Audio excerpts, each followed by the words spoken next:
That happened before a sudden day off for students at Syracuse's Henninger High School. The decision to call off the school day today came last night, a rare and sudden move by the district to pause and potentially to get a handle on things that seem to be unraveling at Henninger. CBS 5's Melanie Johnson is with the Live Eye in Syracuse right now.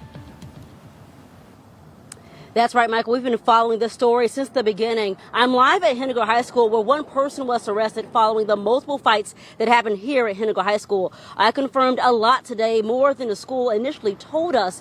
One thing that I confirmed today was that Syracuse police had to chase out someone who did not even go to the school because they thought he had a gun.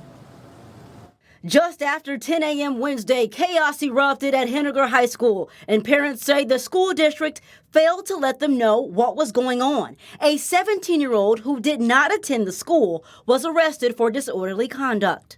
The principal at Henninger sent out a robocall denying, the situations that were going on, not knowing that these kids nowadays use their phone for everything. I don't even want my son to go back to school. A fire alarm set off and kids fighting inside and outside the school. The district says they are only aware of 3 altercations taking place. I was walking different areas of the building, second floor, first floor. I did not see any fight taking place inside of the building. My investigation proved differently.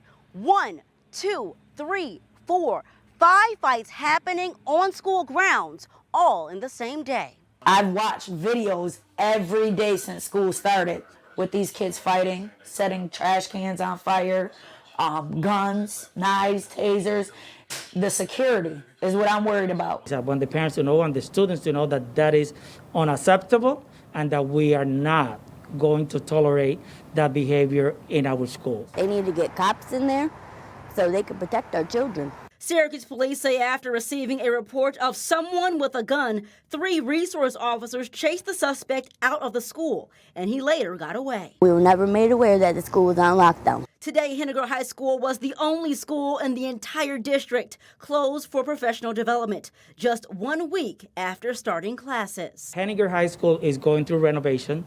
There's some work that is being done in the building. And people may think that we closed the school because of the altercation that happened yesterday. That was not the reason why we closed the school. The school should also be held accountable because they lied to parents about what was going on. Now classes will resume at Henninger High School tomorrow. I'm told extra security will be on hand. Superintendent Alicia tells me today that he is looking through every single piece of video to hold every student involved in fighting accountable. Thank you, Wayne. If you've driven through downtown Syracuse lately, you may have noticed all of the construction crews are now working on road repairs that are part of a $14 million federal project. Our Samantha Croston is trying to find out when all of this construction will be done. I've been talking to a few store owners downtown, and while they all can appreciate the long-term impacts of fixing the roads, in the short term, it's making their lives harder in more ways than one. From Salina Street to Clinton Street to Warren, construction seems to be everywhere, and businesses are feeling the impact. Bert Aufsesser, who owns Scholar and Champs on Salina Street, says sales are down around 50%.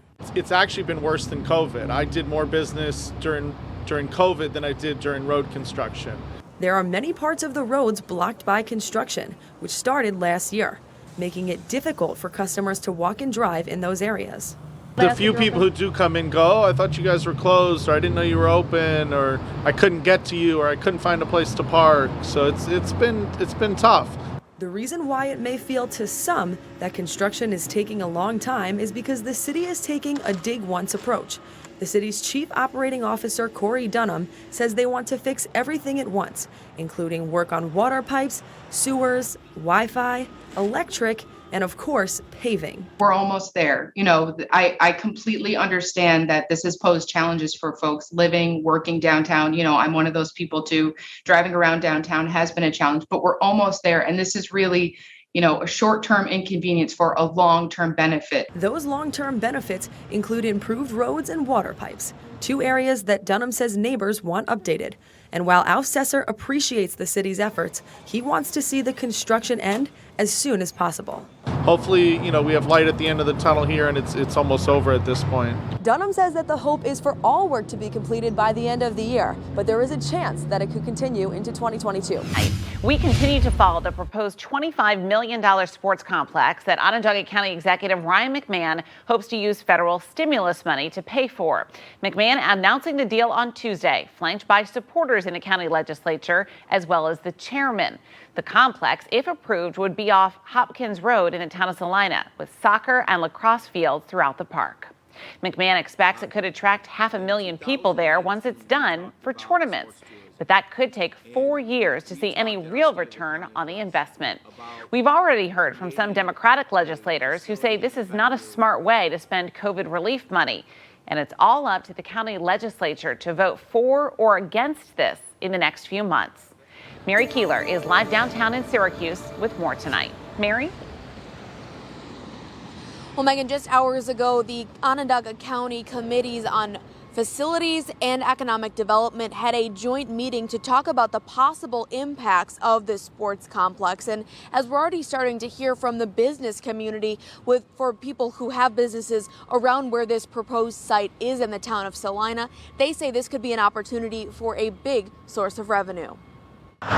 This road heading towards Electronics Parkway is already busy, but the idea that even more people could come through the area if they're heading to a sports tournament at the newly proposed Hopkins Sports Complex is not lost on supporters of the project. We have, I think it's 35 restaurants, Salina, town of Baldwinsville, town of Cicero, town of Fayetteville, that all were in support of this facility. Longtime Central New York restaurant consultant Bud Laura says restaurants hit hard by the pandemic could use a big boost. But County Executive Ryan McMahon says we could wait 4 years to see it. Yeah, it's $25 million. That sounds like a lot of money. But in Onondaga County, restaurants are the second highest generator of sales tax.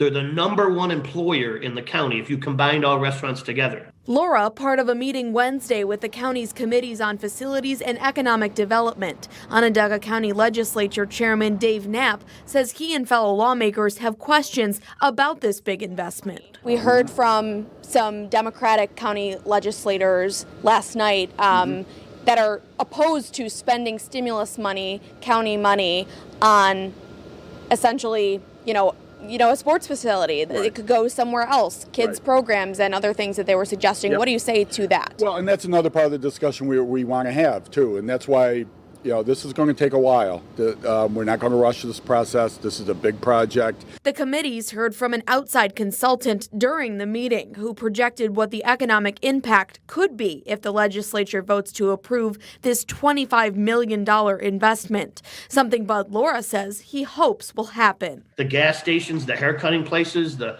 stores are all it's going to be a positive flow. And they need this right now.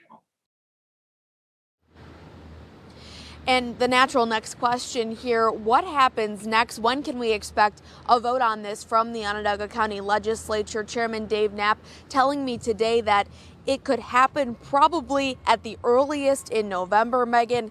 The county legislature starts their budget discussions early next month.